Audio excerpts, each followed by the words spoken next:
refletir sobre esse tema importante e repartir a palavra também, que é o nosso objetivo. Eu vou ver se eles conseguiram ali abrir os meus slides. Deu? Então, por favor. Nós vamos conversar um pouco sobre esse tema, e que é o que eu venho estudando também há mais anos. A gente brinca um pouco, mas eu já sou mais jurássica, né? Então eu já tenho mais estrada. Eu sou psicóloga há 36 anos, e os anos de escuta do sofrimento psíquico das pessoas certamente vai nos transformando também. E nos últimos anos, então, além da clínica que eu faço, normal, com individual, ou em família, ou em casal, eu sou também especialista em terapia familiar sistêmica. Já há muitos anos eu venho escutando pastores, pastoras, missionários, obreiros, e a gente vai sendo impactado pelas histórias e pelo que Deus vem realizando, e pelo propósito de cura e salvação. Então, pela graça de Deus, nós todos estamos aqui nessa manhã.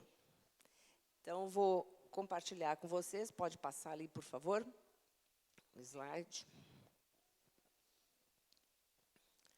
Eu vou começar com uma definição de cuidado, né? A gente está falando de cuidar, de cuidado. O que é, então, o cuidado? Cuidar é mais do que um ato isolado, ou um momento de atenção, zelo ou desvelo de um sujeito por outro. Cuidar representa uma atitude de ocupação, de preocupação, de responsabilização, de envolvimento afetivo com o outro. Então, quando a gente se dedica a cuidar de alguém, e talvez aqui algumas pessoas sejam cuidadoras por profissão, né, como é o meu caso, ou médicos, ou educadores, ou pastores, pastoras, enfermeiros, enfermeiras. Então, tem muitas profissões que se dedicam ao cuidar. Mas muita gente também é cuidadora em casa, né? Então, às vezes, a pessoa está cuidando de um pai ou de uma mãe mais idoso, às vezes de uma outra pessoa enferma, ou, no sentido geral, somos todos cuidadores e cuidadoras, né? Temos filhos, temos família, né? Então, no sentido maior, esse cuidado envolve uma atenção, uma direção sobre alguém ou sobre alguma coisa. Pode passar. Então, uma pergunta que a gente traz, agora já localizando mais num sentido teológico ou eclesial. Aquilo que a gente faz na nossa vida, de cuidar, de evangelizar, de viver, a gente está na perspectiva de obras ou na perspectiva da fé? Isso é uma coisa interessante, porque a gente pode, às vezes, dentro do contexto da igreja, se dedicar a produzir muitas coisas, até por um certo ativismo e desejo de servir mesmo. Mas é importante a gente não perder a perspectiva da fé. O óculos da fé nos permite enxergar coisas que ainda não estão à vista, né? Então, quando a gente está trabalhando com alguém, quando a gente está evangelizando alguém, quando a gente está cuidando de alguém, quando a gente está levando a palavra para alguém, existe uma perspectiva que nós ainda não estamos vendo, mas que está acontecendo. Então, como aquelas árvores de outono que perdem todas as folhas, né? A gente só vê, às vezes, uma árvore peladinha ali, né? Perdeu todas as folhas. A gente ainda não vê o brotar que vai acontecer. Então, esse olhar da fé nos permite investir e nos permite continuar. As muitas coisas que temos de fazer, considerar, planejar, as muitas pessoas que precisamos lembrar, visitar ou conversar, as muitas causas que devemos atacar ou defender, tudo isso nos despedaça, fragmenta e faz perder o equilíbrio. As muitas atividades nos levam a estar em todo lugar, mas raramente em casa, dentro de nós e de nós mesmas. Sabemos onde está nosso lugar, mas estamos sempre sendo arrastados em muitas direções. Isso é verdade na vida de vocês também? Como na minha, né? Eu até ontem dei o exemplo na aula que eu estava dando, que eu vim com muitos livros e tal, e quase tive que sentar em cima da minha mala para fechar, né? Então, parece que a vida da gente, às vezes, é assim. Uma mala que fica saindo as coisas para fora e a gente tenta pôr dentro para ver se aquilo fecha. E a gente tem tantas demandas, tantas coisas. E quando eu trago esse tema para vocês, cuidar de si para cuidar dos outros, é justamente nessa perspectiva que eu estou pensando. Que pela fé também, eu tenho que abrir mão de algumas coisas para dar lugar para outras. Né? E quando o Senhor quer falar conosco, Ele é ciumento, Ele gosta de estar conosco. Né? Então, às vezes, a gente separar esse espaço para que nós possamos ter o cuidado de Deus na nossa vida. Às vezes, através de um irmão, de uma irmã, da palavra, mas para que a gente possa dar alguma coisa. Então, eu até ontem comentei na aula que eu, às vezes, escuto pessoas dizendo assim, eu não sei onde é que eu estava com a cabeça, eu não sei como é que isso aconteceu, eu não estava dentro de mim. Né? Então, quando a gente está dentro de si, a gente está centrado, a gente está focado e a gente sabe o que está fazendo. Lembram da história do filho pródigo? Quando é que ele volta para casa? Tem aquela frase fundamental, caindo em si. Né? Então, quando a gente aterriza dentro da gente, a gente está centrado e a gente consegue também enxergar as coisas ao nosso redor e tomar decisões corretas, a nosso respeito e a respeito de outras pessoas. Então, adiante.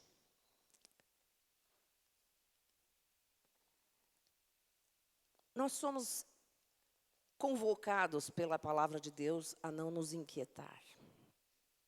Mas como é fácil a gente se inquietar?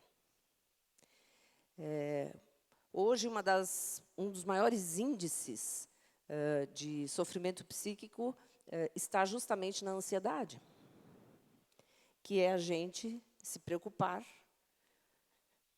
E quase sempre, o pré-ocupar-se significa a gente se ocupar de alguma coisa que a gente nem sabe ainda se vai acontecer. Né? Mas que a gente já começa a sofrer por antecedência. Então, a gente aprender a viver o presente. Senão, a gente sempre está ou no passado, que é a depressão, ou no futuro, que é a ansiedade. A gente aprender a viver o presente, o dia de hoje, sabendo que Deus está cuidando. Isso, teoricamente, racionalmente, a gente sabe. Mas isso precisa descer para o coração. Né? Então, preocupar-se tornou-se uma parte da vida. E nós chegamos a suspeitar que ficar despreocupado é não ser realista. E pior ainda, é ser perigoso. Tem gente que, quando não tem uma preocupação, fica aflito porque não tem preocupação. Né? Então, assim, de tanto que a gente acostumou a antecipar-se preocupando pelas coisas. Nossas preocupações nos motivam a trabalhar muito e a nos preparar para o futuro. Ora, isso é ruim? Não. A princípio, não. Mas quando isso se torna o único foco da vida da gente, ganhar muito para ter um futuro. Há pouco tempo, nós temos uma pessoa muito querida nossa, eu moro em Porto Alegre, e esse irmão, ele está muito enfermo. Ele passou a vida se preocupando com o ganho financeiro para ter um futuro. E a gente não sabe agora quanto tempo ele vai viver. E aí, ele não queria parar de jeito nenhum de trabalhar, e o médico dizendo para ele, você precisa parar, você não tem mais condição. E aí a gente estava conversando com ele, dizendo, ok, tudo que você trabalhou, tudo que você ganhou, ótimo, é seu. Mas a ideia é, aproveita agora o tempo de vida que você tem. O que adiantou? O que adiantou? Então, quando a gente se vê nessa iminência, a gente se dá conta que talvez a gente tenha feito escolhas erradas. Então, se preparar para o futuro, ok. Mas é esta vida que nós recebemos de presente para viver. É esta vida. Então, para ter plenitude em todas as instâncias da vida, e não só numa. E aí o foco passa a ser o eu. Né? Eugene Peterson chama isso da nova trindade. Minhas santas necessidades, meus santos desejos, meus santos projetos. Né? Tudo é eu. Perdemos a perspectiva do transcendente, do eterno, do que vem depois. E, às vezes, irmãos e irmãs, eu não sei, aqui vocês não conhecem, mas em alguns lugares que eu já tenho falado, eu tenho, às vezes, a sensação que a igreja está vivendo só esse tempo, que a igreja perdeu a noção da eternidade, que a igreja perdeu esta noção de que Jesus volta e que vai ter uma outra vida depois. Né? E, às vezes, a gente esquece disso. Adiante. Então, o que nós buscamos, afinal? Essa preocupação, né, essas preocupações nos levam, perdão, ali está errado, preocupações nos levam a estar em todo lugar, mas raramente em casa, dentro de nós mesmos. Sabemos onde está o nosso lugar, mas estamos sempre arrastados em muitas direções. Todas essas coisas, quando Jesus fala, né? E todas essas coisas vos serão acrescentadas. Buscai, em primeiro lugar, o reino de Deus. E todas estas coisas vos serão acrescentadas. Então, todas estas coisas estão sempre exigindo a nossa atenção. Levam-nos tão longe de casa, que, no fim, nos esquecemos do nosso verdadeiro endereço. Isso é, o lugar onde nós podemos ser nós mesmos, onde o tu e o eu se encontram. E isso acontece dentro de nós, no nosso coração. E quando isto acontece, nós estamos sendo cuidados por Deus e estamos podendo cuidar de outras pessoas. Então, é nesse encontro, o Henry Nouwen que fala isso aqui, é neste encontro que nós vamos ter as forças para poder nos dirigir a outras pessoas sem adoecer. Né? A ideia é que eu possa cuidar de outras pessoas, que eu possa me envolver, que eu possa ter um coração diaconal, um coração de serviço, mas que eu não me perca de mim mesma, não perca a minha alma. Essa é a ideia. Podemos passar. Então, educar, cuidar, humanizar. Tarefas da igreja. Tarefas da igreja. A igreja é uma agência pedagógica, é uma agência de ensino. Né? De ensino da palavra, de ensino de estilo de vida. Né? Então, nós temos essa perspectiva. E humanizar, então, o que é? É trazer para a dimensão do humano algo que não tem ou que perdeu esta característica. É um estilo de vida baseado não apenas na competência, mas também na ternura. Esse era o estilo de Jesus.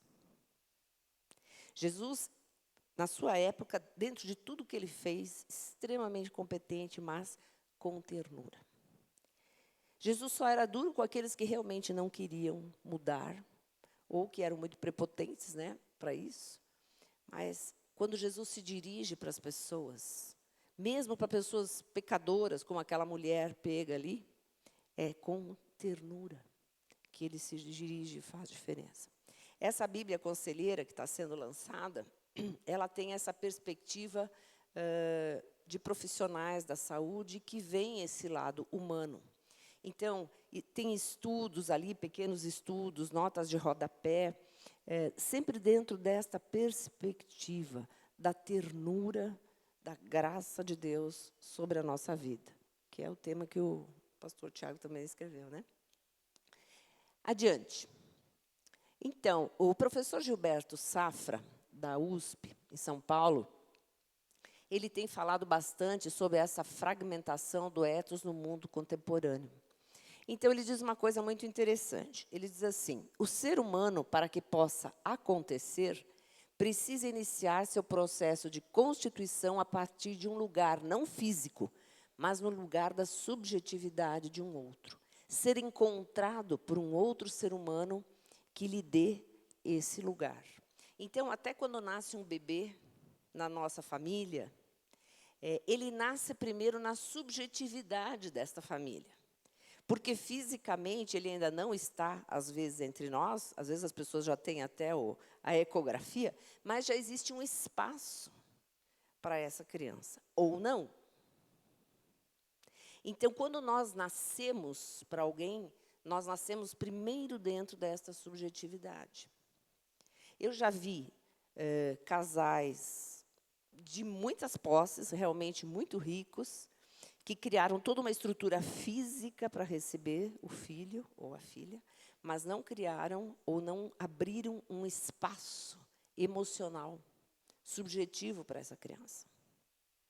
E tem gente muito pobre que, às vezes, usa a gaveta de uma cômoda para fazer de berço, para pôr o seu bebê, mas que, no seu íntimo, tem um espaço emocional. Então, não depende de ter ou não ter recursos. Depende de abrir-se subjetivamente para o bebê. Na igreja, a gente pode trazer essa ideia de que, quando uma pessoa vem, se converte, vem para a nossa comunidade, nós abrimos um espaço emocional para esse bebê na fé.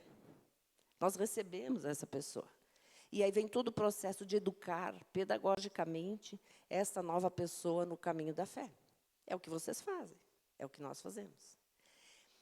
Então, os sofrimentos psíquicos contemporâneos têm vários nomes e enfoques. Eu vou falar rapidamente: humilhação, desenraizamento étnico, estético, ético, invisibilidade e tecnologia opressora. Então, são alguns dos sofrimentos que não apareciam há muitos anos atrás, pelo menos de uma forma tão evidente, na clínica, com relatos de busca de ajuda. Nós temos hoje uma agressividade presente nas relações, às vezes até nas relações familiares, e esse processo de diminuir o outro, de desconstituir.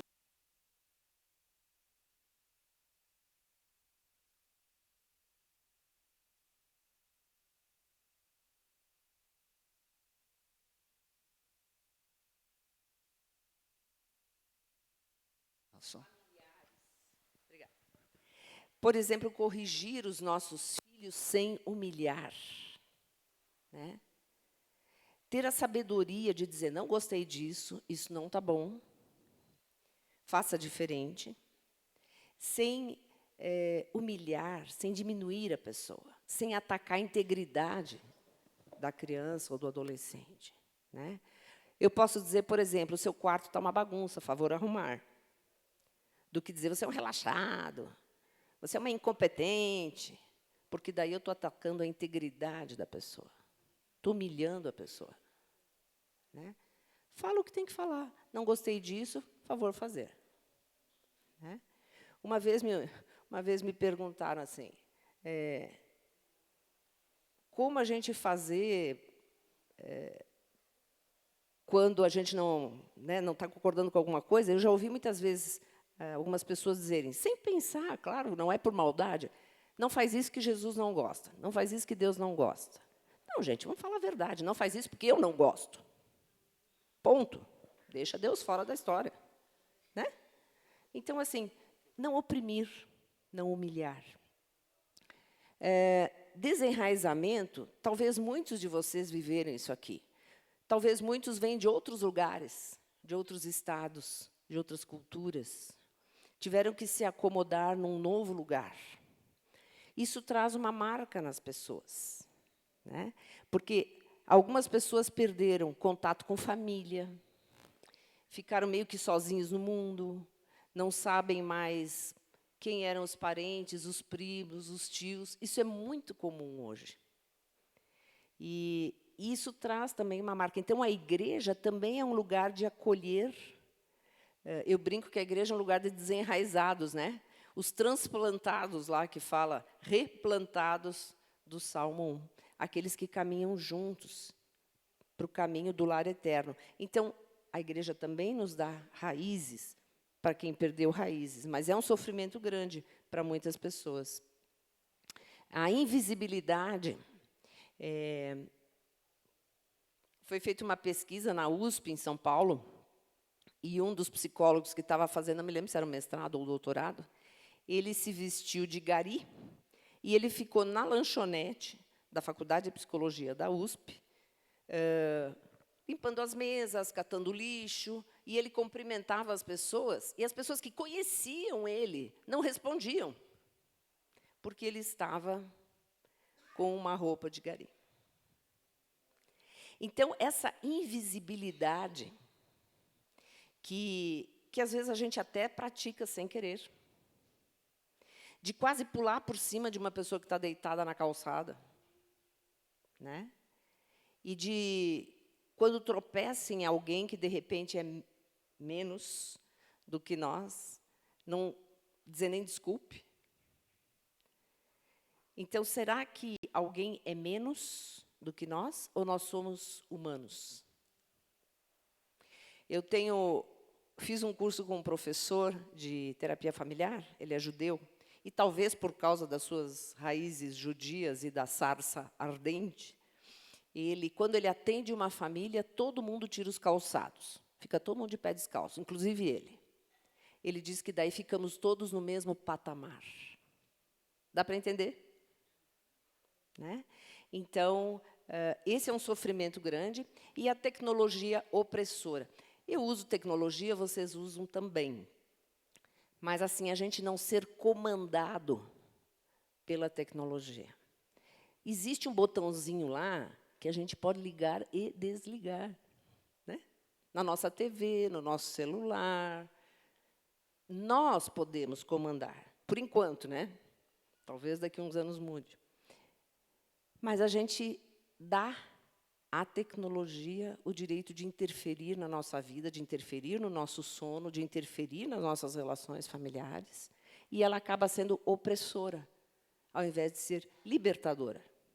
Porque a tecnologia, ela pode nos levar a muitos lugares, mas se eu uso ela a meu favor, se eu uso contra mim, ela será opressora. E, hoje em dia, a gente, inclusive, já tem tratamentos para pessoas viciadas em tecnologia e todas essas coisas virtuais. É uma adição, assim como álcool, cocaína e qualquer outra coisa. Okay? Adiante. Winnicott, que foi um psiquiatra inglês, metodista, cristão, muito interessante as posturas dele, ele afirmava que somos constituídos como seres humanos pela presença do outro, e que as primeiras organizações psíquicas do bebê acontecem diante do rosto materno. A mãe se organiza e se adapta ao ritmo biológico do bebê, olhando para ele como a pessoa que ela imagina que será. Eu sempre fico pensando que talvez o Winnicott não tenha se dado conta, mas isso é uma definição evangélica, né? Porque o Senhor olha para nós com o seu rosto materno. E Ele imagina no seu coração quem nós seremos. Assim, quando a gente olha para um filho ou para uma filha e deseja o bem e imagina o que ele será. E talvez alguns de nós tenhamos que curar também o nosso olhar sobre os nossos filhos e as nossas filhas. E desejar e orar pelo bem, pelo crescimento, por uma constituição sadia por eles. E não dizer nem no coração, e muito menos alto, você não vai ser nada, você não vai conseguir nada, você não presta. Muitas pessoas trazem esse sofrimento. E aí é um lugar de cura também. Se você ouviu isso na sua vida, está na hora de perdoar. E receber de Deus a definição do Deus materno, que olha sobre nós e diz, não, você é meu filho, minha filha primeiro. E eu te amo, eu te constituo, eu te curo e eu te preparo. É? Eu gosto muito da Adélia Prado, que é uma poetisa, e ela diz uma frase muito interessante, que antepassados é um bonito nome para quem errou antes de nós. Né? E os nossos pais talvez erraram. porque eram só gente, como nós somos também. E, possivelmente, nós também erramos e vamos cometer erros que a gente não gostaria de cometer. E os nossos filhos também vão passar por esse processo de um dia dizer, eu te perdoo, me perdoe, e da família poder se reencontrar. Eu imagino que, quando a mãe olha para o seu bebê, muitas coisas passam por ela, assim como passaram por mim também. Eu tenho um filho e uma filha. Mas é interessante como esse olhar, o olhar, nos aproxima como pessoas. E eu fiz assim quase uma coleção de fotos de mães amamentando seus filhos e os filhos, o bebê olhando assim, ó, fixamente para a sua mãe. E isso vai, o olhar da mãe vai constituindo ele, mesmo que ela esteja dando a mamadeira. Não pega a mamadeira e encosta na almofada do sofá, tá? Pega no colo e olha para ele ou para ela. Ter o tempo de amamentar, mesmo que não seja no seio, mas esse contato faz diferença. Adiante. Então, pessoas em sofrimento, muitas vezes ficam como que travadas, paralisadas e sem ação. É através dessa praxis de ternura cuidadora. Quando alguém se detém para cuidar, o sofrimento é ressignificado. E quando isso acontece, a gente diz que houve cura. Nós dizemos que todo o sofrimento, quando ele é transformado em história, em narrativa, ele é ressignificado. E aí há a possibilidade de cura. Quando eu consigo contar o que aconteceu comigo, quando eu consigo pôr para fora, e isso a gente chama de catarse, isso traz cura. Por quê?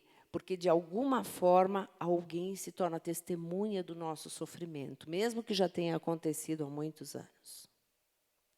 Então, como igreja, nós somos muitas vezes testemunhas de sofrimentos que as pessoas nos relatam, né? Escutamos os seus relatos, os seus testemunhos. E lidamos com ternura com essas pessoas, ajudando-as a se libertar do passado para poder prosseguir.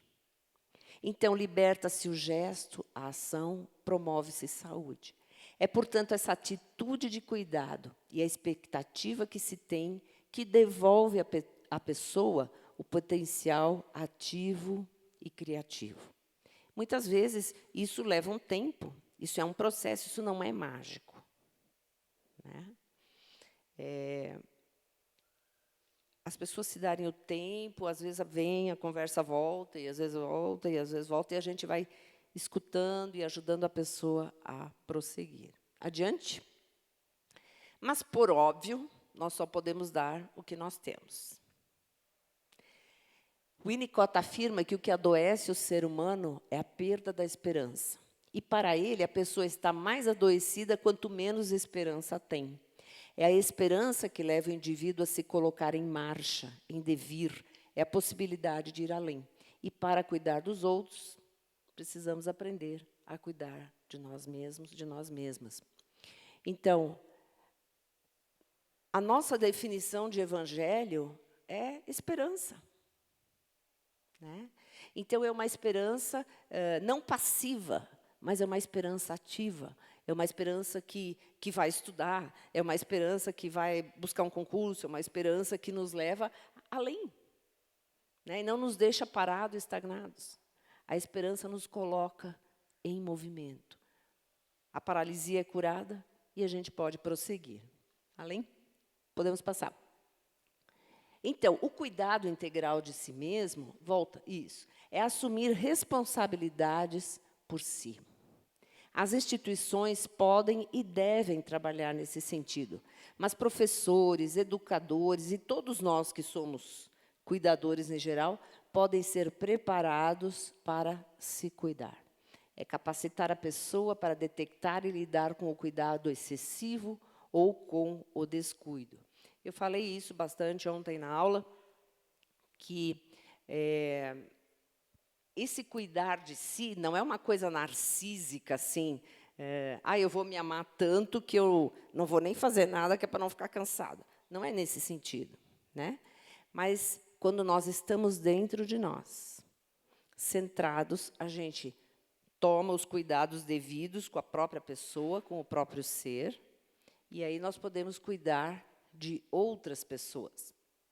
Eu até dei o exemplo ontem. Se o médico diz para mim, Roseli, você precisa caminhar meia hora todos os dias. A igreja não vai fazer isso por mim.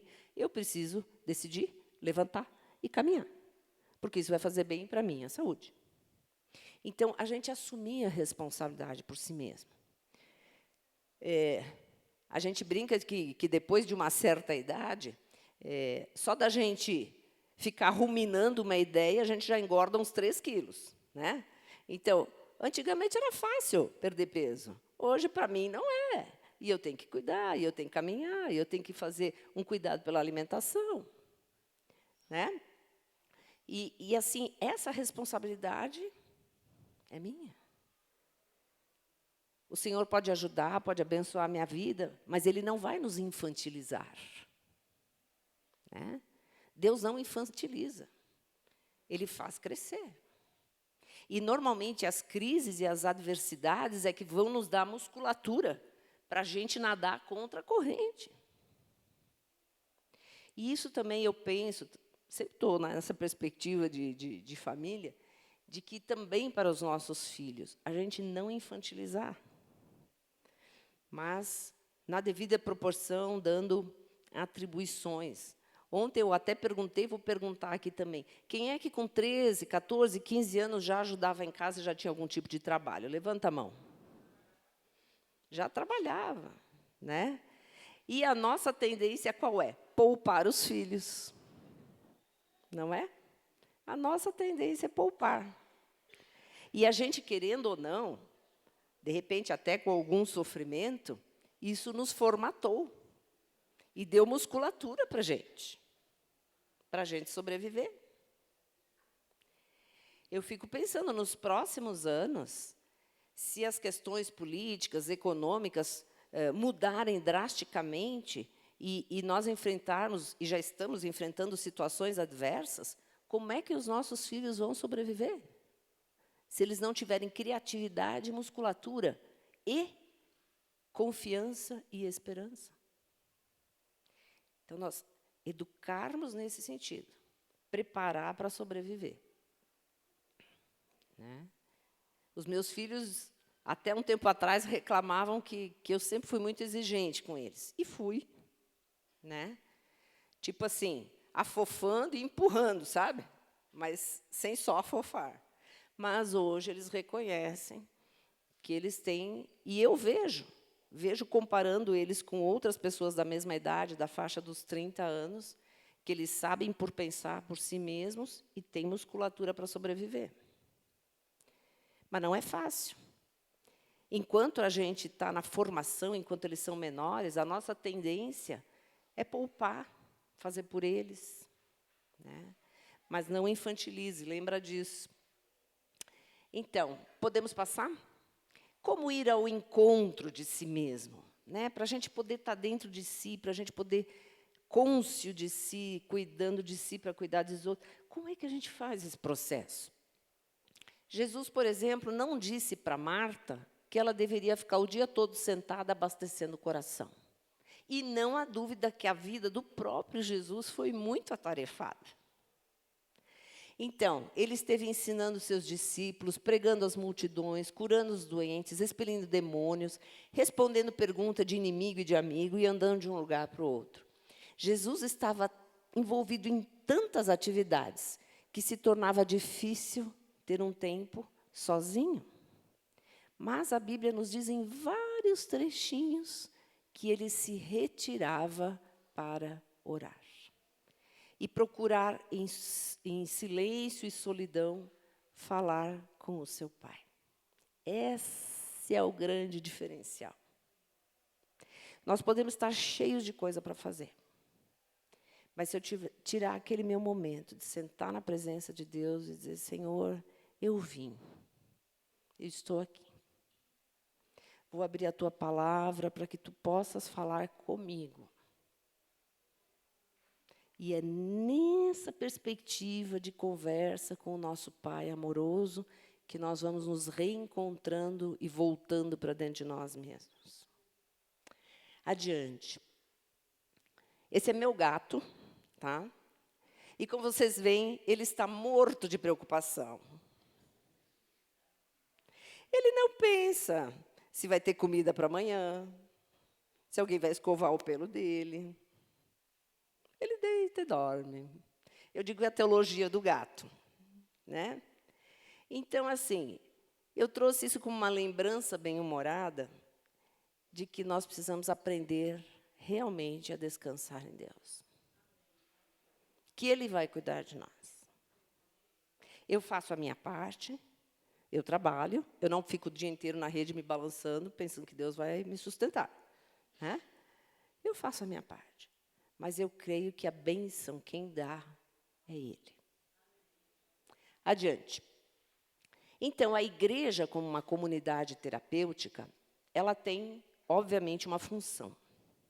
Eu estou tirando esse material do Zandrino, Curar Também é Tarefa da Igreja, que eu acho um livro sensacional. E ele fala salvação, saúde, saudação e cura. Essas palavras têm a mesma raiz. Salvação, saúde, saudação e cura. Elas estão interligadas pela mesma raiz. A igreja, então, é uma eclésia, uma assembleia. Vocês têm até no nome o assembleia. Terapia é tratamento, é servir, é diaconia. E comunidade vem de comunicação, do latim communis, tornar comum, com unidade e como unidade. Então, a igreja é uma comunidade terapêutica, porque ela tem tudo isso em si, na sua essência. E a gente se move para viver isso, né? Para viver isso com plenitude. Como uma assembleia, como um servir e como uma unidade. Pode passar. Então, a teologia, ela se torna prática quando ela se deixa permear pelo servir, senão ela se torna uma teologia de glória. Né? A forma de ler e interpretar a Bíblia muda radicalmente quando isso é feito a partir dessa ótica da diaconia, do servir, da terapia que é de tratar as pessoas. A imagem que nós temos do Jesus glorioso, ok, ele é o ressurreto, aquele que venceu. Mas, antes disso, nós temos um Jesus de bacia e toalha na mão, lavando os pés dos discípulos, servindo pela presença dele aos discípulos. A terapia ocupa-se do enfermo, do deficitário, da culpa, da doença e da morte. E nós temos tudo isso no nosso convívio na igreja. Pessoas em sofrimento, pessoas enlutadas, né? Pessoas se sentindo culpadas. Graças a Deus temos muita alegria também e muitas coisas para celebrar. Eu só estou dando esse enfoque agora em função do tema cura. Mas tudo isso convive dentro de nós. Pode passar? Então, a igreja terapêutica, como funciona? Como ser uma igreja que trata, que promove salvação e cura e que busca ser saudável? Como nós podemos ser saudáveis? Né? A igreja que se pretende terapêutica precisa despojar-se das condecorações, colocar o avental e servir. Então, não é só a pregação, a evangelização, que é importante, mas, de alguma forma, nós, quando eu falo igreja, eu estou falando nós. Nós vamos fazer o nosso trabalho dentro da nossa profissão, dentro da nossa atribuição, e vamos servir. Eu sirvo a Deus através do meu trabalho. E você pode, através do seu trabalho, com criatividade, servir a Deus. Vou dar um exemplo.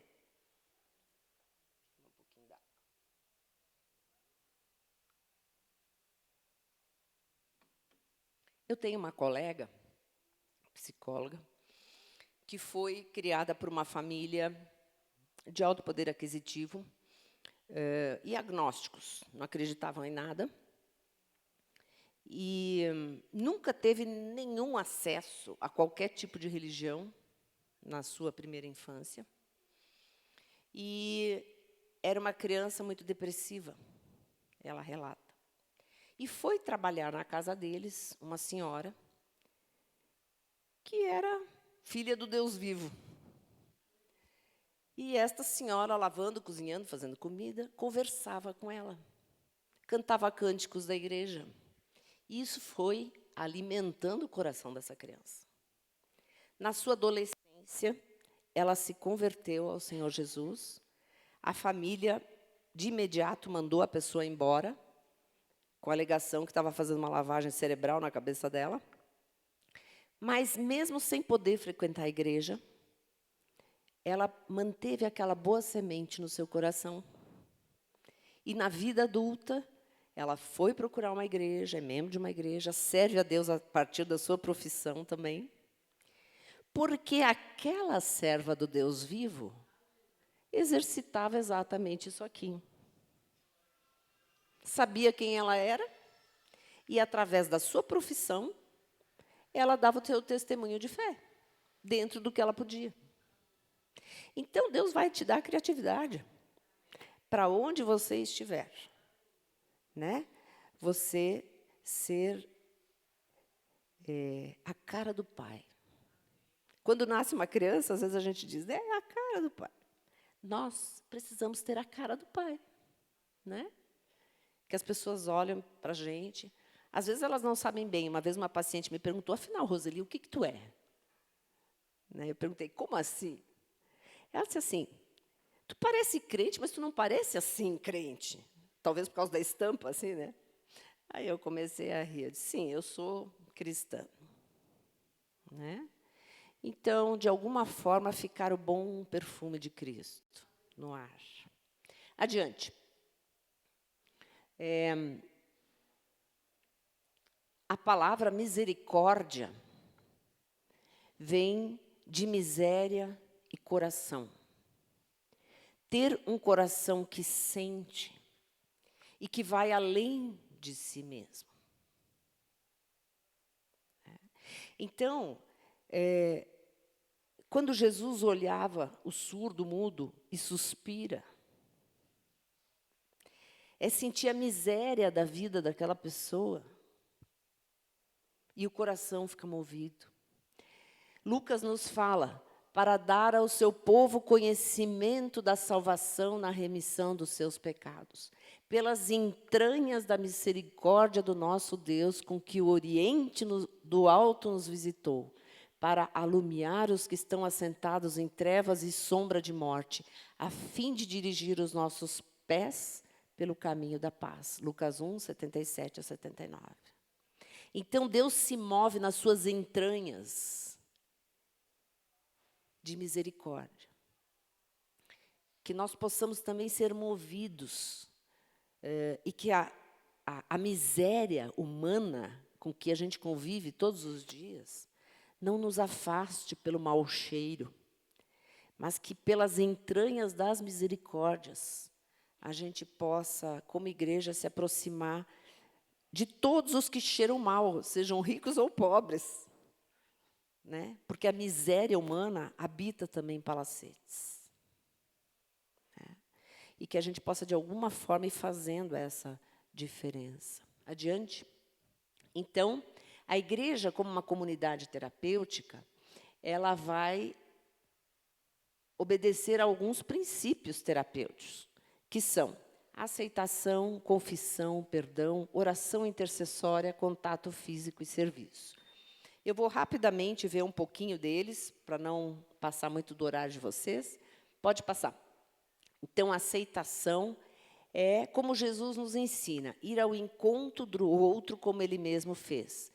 Porque Ele disse, não são os que têm saúde que precisam de médico, mas sim os doentes. Então, desejo misericórdia e não sacrifício. Aceitar o outro como Deus nos aceita, como estamos. As transformações genuínas acontecem de dentro para fora, pela ação do Espírito de Deus. A cana trilhada não quebrará, nem apagará o pavio que fumega. verdade produzirá o juízo. E Mateus retoma essa palavra dizendo: não esmagará a cana rachada, nem apagará o pavio que fumega. Então, a aceitação, ela faz grande diferença na vida de uma pessoa que já está quebrada, que está quase apagando, que está desistindo. Tá? E a gente quando a vela está quase apagando, a gente coloca a mão em volta, assim, né? Para o vento não apagar, para proteger aquela chama. Esta aceitação por aqueles que ainda não são do jeito que a gente gostaria. Pode ser nossos filhos, pode ser alguma pessoa da nossa família, pode ser alguém de fora. Adiante. Confissão. Tiago 5,16 diz, portanto, confessem os seus pecados uns aos outros e façam oração uns pelos outros, para que vocês sejam curados. A oração de uma pessoa obediente a Deus tem muito poder. Confessar também a Deus as nossas impossibilidades. Não são só pecados, pecadões, pecadinhos, mas a gente dizer, Senhor, eu estou com dificuldade de amar o irmão fulano. Senhor, eu estou com dificuldade de lidar com essa questão. E aí nós vamos confessando as nossas impossibilidades. E Deus vai nos curando. E isso é um processo de transformação. Eu costumo dizer que a igreja se tornou surda, que não quer ouvir, não quer saber, não quer se envolver, e se vendeu aos especialistas. Em muitos casos, a função terapêutica que está sendo exercida por psicólogos e psiquiatras, em muitos casos, poderia ser resolvida no âmbito de uma igreja curadora. Se houvessem pessoas que se dedicassem a escutar, a acolher e a ajudar pessoas em transformação. Então, a cura vem pela confissão, pela catarse, e vem por esta absolvição. É interessante, mas João nos fala sobre isso, que nós podemos declarar o perdão de Deus sobre uma vida. Não somos nós que perdoamos, é Deus que perdoa. Mas eu lembro de uma freira, uma religiosa, que eu atendi uma vez, e que ela trouxe um assunto e que era muito pesado para ela, e eu percebi que, naquele momento, aquilo era uma confissão. Era uma confissão. E aí, usando a linguagem dela, brincando e falando sério, né? Eu disse para ela, pecado confessado, pecado perdoado. Vai em paz. E o olho dela encheu de lágrima. Né? E ela disse assim, que coisa boa. Por quê? Porque a absolvição nos torna leves, não é? Tira o peso de sobre os nossos ombros. Adiante. O perdão faz bem à saúde. A maior parte das coisas que vêm para nós no consultório ou no gabinete pastoral ou em algumas conversas tem a ver com coisas que a gente traz junto com a gente, que a gente carrega de pessoas que nos feriram. E viver tem esse risco. Não são só as pessoas que me feriram. Provavelmente eu feri muita gente também sem querer. Mas feri. Né? Então, perdão é um ato de vontade. É uma decisão que começa com uma confissão. Perdoar liberta e traz cura. Porque o que acontece? Quando nós somos feridos por alguma razão, em geral se desenvolve uma amargura e uma raiva. E como muitas vezes não é nem bonito expressar a raiva, o que acontece? A raiva vem como uma lava desses vulcões, tá? Vem aquela lava cheia de fogo, assim, sobe. Isso é a raiva. Só que, como não é bonito, ou às vezes não é nem possível expressar, o que a gente faz? A gente retorna toda essa lava fervendo, incandescente, para dentro de si mesmo. E a raiva congela. Raiva congelada é ressentimento, que fere e que mata. Porque a pessoa vai se matando. A gente costuma dizer que não perdoar é tomar o veneno que a gente gostaria que o outro tomasse. Né? E aí a gente vai se matando. Às vezes a gente tem que perdoar a si mesmo. Como é que eu fiz isso? Onde eu estava com a cabeça? Como é que eu fiz isso? E a gente dizer, Deus, fiz. Me perdoa. E às vezes a gente tem que pedir perdão também para alguém. E em outros casos, nós nos libertarmos. Já viram aqueles filmes que tem aqueles prisioneiros com aquela bola de ferro no pé? Né? Então ele vai andando e ele vai puxando aquela bola de ferro no pé. E quem não perdoa vai arrastando consigo a situação ou a pessoa que o feriu. Basta, irmãos. Diga, deu, chega. Dispenso, vai. Confesse a Deus, se você não consegue fazer isso, confesse. Senhor, eu estou com dificuldade nisso aí. Vou contar para vocês rapidamente. Eu tive, por muitos anos, uma pessoa na minha vida que foi assim. Foi uma bola de ferro. Eu fui conversar com um grande amigo nosso, Dr. Carlos Hernandes, que é um psiquiatra argentino. E eu confessei para ele, eu falei, Carlos, nesse confessar uns aos outros e sarareis, né? Eu falei, Carlos, eu não posso nem dizer que eu não consigo perdoar. Para ser muito sincera, na presença de Deus, eu não quero perdoar. Porque eu não sou muito boazinha, não. E ele disse exatamente isso, Roseli, confessa a Deus tua impossibilidade. Começa confessando. Eu falei, mas como assim? Nas tuas orações, confessa a Deus a tua impossibilidade. E eu me lembro da oração que eu fiz. Senhor, tu sabes que eu não quero perdoar o fulano. Amém. Quase caí da cadeira quando eu fiz essa oração. Se isso é oração que se faça, né? Mas eu estava confessando a Deus. Irmãos, eu não posso dizer para vocês quanto tempo levou, porque eu não lembro, faz muito tempo. Mas assim, depois de uns meses, eu acho, semanas, não sei, minha oração começou a mudar. E um dia eu percebi que eu orei, Senhor, me ajuda a perdoar o fulano. Porque é o Espírito Santo que vai fazendo essa obra em nós. Não é pela força do braço. E a coisa foi indo, e um dia eu me dei conta que eu realmente queria que a pessoa assim se estrupiasse, sabe? E aí eu falei, Senhor, se eu tenho esse desejo por um ser humano, quem está precisando de misericórdia sou eu. Me perdoa. Como é que eu posso desejar o mal de uma pessoa assim como eu desejei? E aí veio a libertação. Aí a bola de ferro. E aí aquele ácido que tem dentro da gente vai embora. Porque é um ácido que nos corrói. E é Deus que faz esse milagre. O milagre do perdão. Adiante. A oração intercessória, então, é interceder por nós, interceder pelos outros, dizer as necessidades e ansiedades ao nosso Pai, compartilhar com Deus e com a nossa comunidade, orar por e orar com.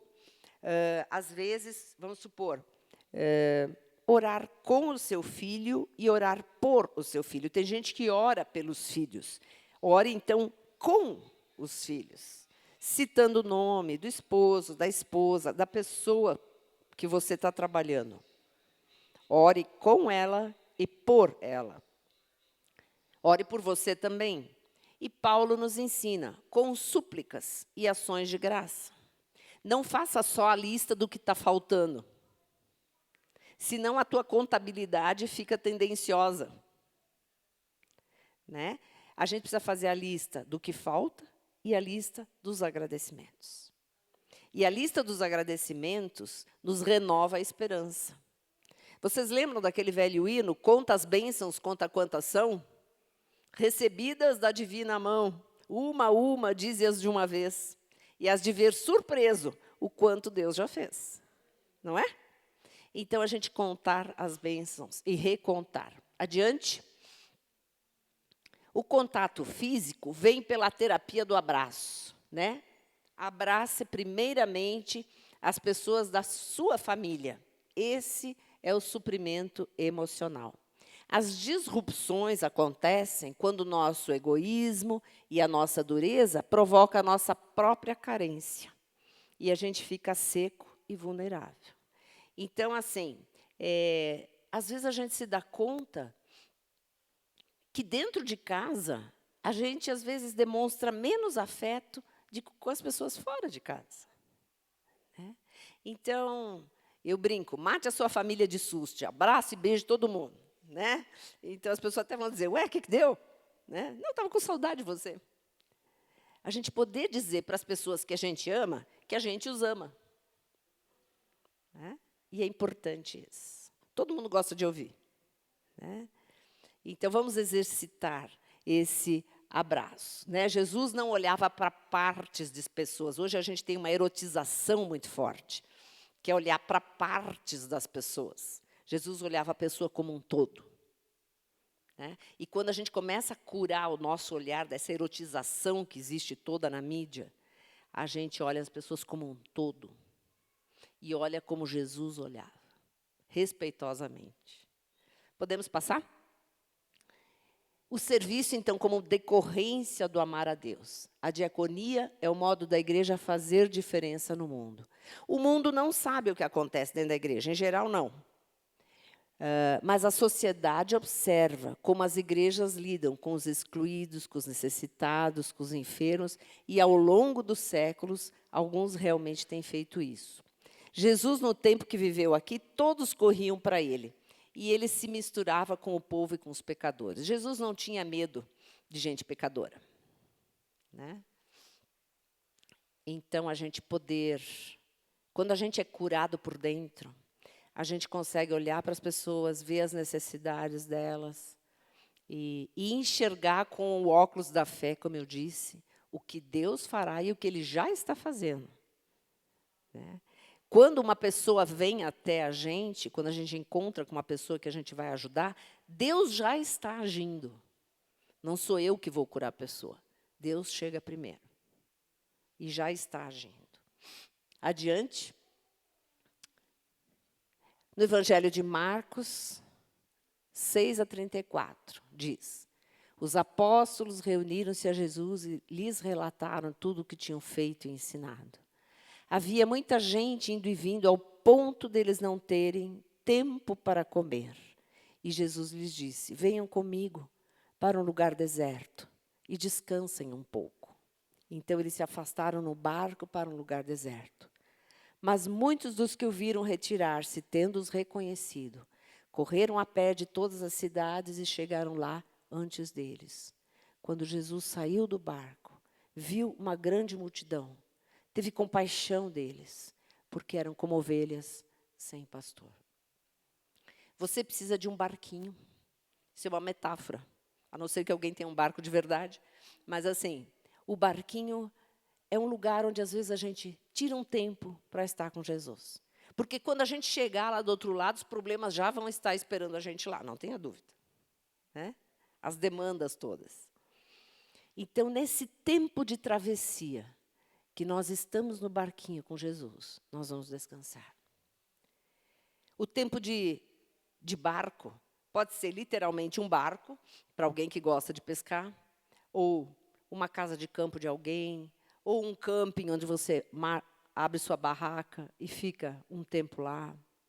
Pode ser um parque onde você tira uma manhã e fica caminhando na presença de Deus. Esse tempo com Jesus, esse tempo de solitude, esse tempo de silêncio, esse tempo de confessar as coisas a Deus, abrir a palavra e ver o que Ele me diz. Esse tempo de descanso. Vinde um lugar à parte e descansem um pouco. É isso que vai nos suprir e vai nos dar condições de viver, de dar conta das demandas, de estar dentro de si mesmo. Adiante. O descanso, então, é aquietar o nosso ruído interno, de forma a ouvir a voz baixa e tranquila do nosso Senhor. Remover as distrações, para que possamos discernir a presença de Cristo.